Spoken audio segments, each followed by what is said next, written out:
அரசு உயர்நிலைப்பள்ளி கரகூரில் நான் 9ஆம் வகுப்பு பயில்கின்றேன். நான் எடுத்துக்கொண்ட தலைப்பு கழிவு மேலாண்மை. கழிவு மேலாண்மை என்பது கழிவுகளை சேகரித்தல், கொண்டு செல்லுதல், பாதுகாப்பாக அகற்றுதல், மறுசுழற்சி செய்தல் மற்றும் கழிவுகளை கண்காணித்தல் போன்ற செயல்முறைகளை உள்ளடக்கியது. இது மனித செயல்பாடுகளால் உருவாகும் கழிவுகளை கையாள்வதை குறிக்கிறது. இதனால் சுற்றுச்சூழல் மற்றும் பொது சுகாதாரம் மேம்படுகிறது. முக்கிய அம்சங்கள்: கழிவு தடுப்பு. கழிவுப் பொருட்கள் உருவாவதை தடுப்பது அல்லது குறைப்பது. மறுபயன்பாடு. கழிவு பொருட்களை மீண்டும் பயன்படுத்துதல். மறுசுழற்சி.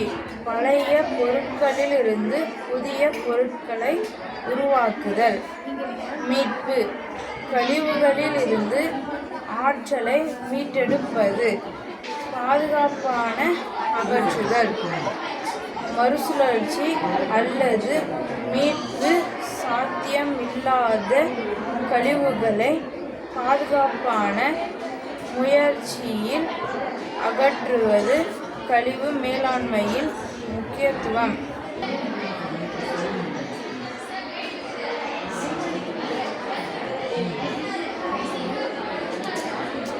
சுற்றுச்சூழல் பாதுகாப்பு நீர் மற்றும் காற்று மாசுபாட்டை குறைக்கிறது.